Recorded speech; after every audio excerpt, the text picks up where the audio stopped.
दोस्तों, मैं मोहित ठाकरे वेलकम करता हूं आपका आपके अपने यूट्यूब चैनल बीरन एकेडमी के ऊपर। फ्रेंड्स, आज हम बात करेंगे हमारे नए टॉपिक की, जो कि है मैग्नेटिक प्रॉपर्टी ऑफ सॉलिड।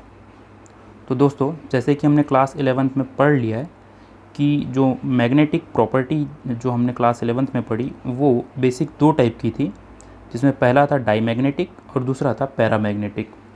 अब दोस्तों ये याद रखिए कि सॉलिड्स में जो है जो मैग्नेटिक प्रॉपर्टी उसको 5 टाइप से क्लासिफाई किया गया है, जो कि diamagnetic, paramagnetic, ferromagnetic, anti ferromagnetic और फेरीमैग्नेटिक होते हैं। दोस्तों आइए अब हम एक एक को यहाँ पर समझते हैं। सबसे पहले बात की जाए डाईमैग्नेटिक प्रॉपर्टी की। तो डाईमैग्नेटिक ऐसे सब्सटेंस होते हैं जो किसी एक्सटर्नल मैग्नेटिक फील्ड में रिपल्सन शो करते हैं। ऐसा इस कारण से होता है दोस्तों, क्योंकि जो डाईमैग्नेटिक टाइप के सब्सटेंस होते हैं उनमें केवल पेयर्ड इलेक्ट्रॉन पाए जाते हैं, जिस कारण से इन्हें अट्रैक्शन करने की ज़रूरत नहीं पड़ती किसी भी चीज़ों से।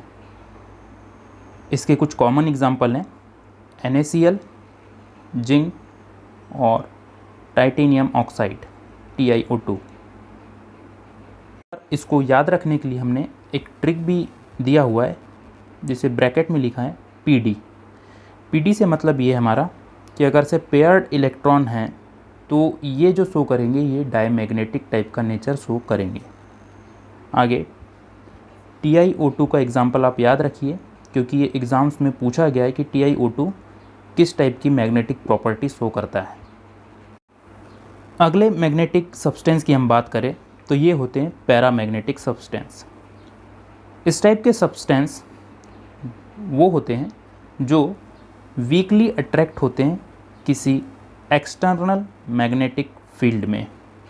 ऐसा इसलिए होता है क्योंकि इस टाइप के जो मैग्नेटिक सब्सटेंस होते हैं उनमें कुछ ना कुछ अमाउंट में अनपेयर्ड इलेक्ट्रॉन होता है, जिसे हमने ट्रिक से याद रखने के लिए ये ब्रैकेट में लिखा हुआ है यूपी का मतलब यहाँ पे अनपेयर्ड इलेक्ट्रॉन है किसी सब्सटेंस में, तो वो पैरामैग्नेटिक टाइप से नेचर शो करेंगे।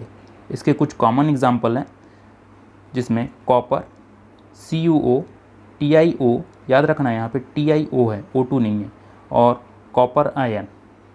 फ्रेंड्स, हमने 11th क्लास में जब MOT पढ़ा था उस समय हमने ये दो टाइप्स को डिस्क्राइब किया है। आगे अगर से हम बात करें तो जो 3 नए टाइप के हमारे मैग्नेटिक प्रॉपर्टी है उनकी बात करेंगे। उसको समझने से पहले दोस्तों हमें ये समझना पड़ेगा कि जो मेटल होता है उनकी ये प्रॉपर्टी होती है कि ये अपने इलेक्ट्रॉन को डोनेट कर सकता है। अभी जितने इलेक्ट्रॉन डोनेट करेगा उतना ही इन पे प्लस चार्ज आ जाता है। जैसे कि आपको यहाँ पे दिख रहा है M ने जो है N इलेक्ट्रॉन को डोनेट किया है, इसलिए M पे N पॉजिटिव चार्ज आ गया है।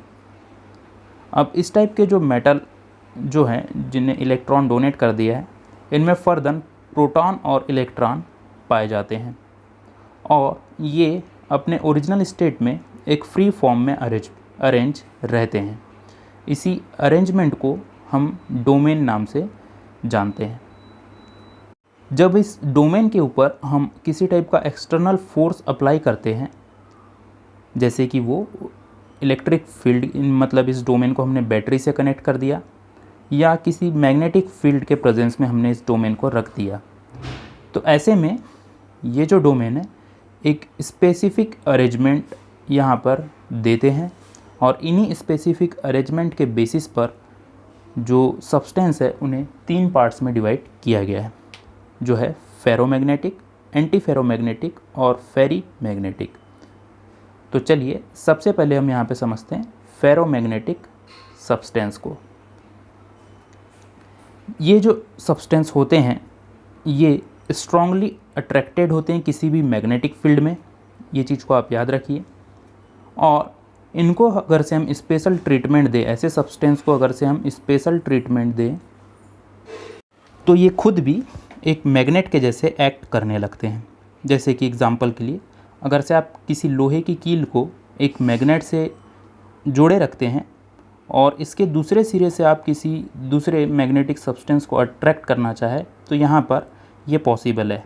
वहाँ पे जो आपकी जो आयरन की कील है वो भी एक मैग्नेट टाइप से काम करने लगेगी।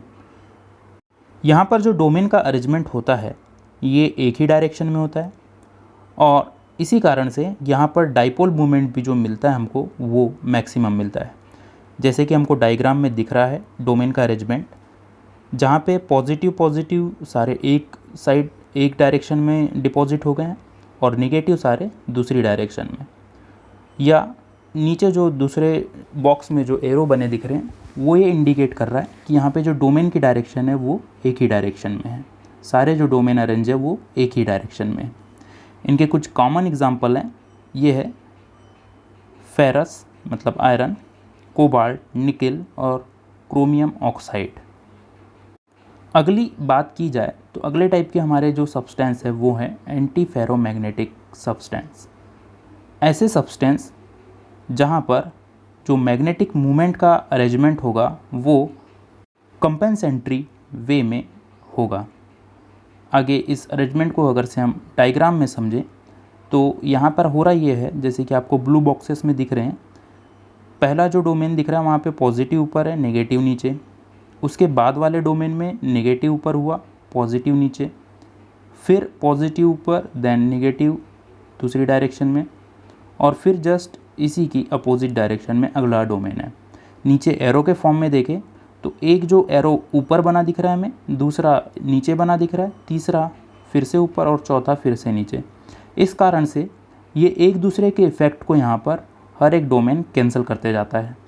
इसी कारण से यहाँ पे जो नेट मैग्नेटिक मूवमेंट निकल कर आता है वो ज़ीरो आता है, और नेट मैग्नेटिक मूवमेंट ज़ीरो आने से यहाँ पर जो डाइपोल मूवमेंट भी जो आता है वो ज़ीरो आता है।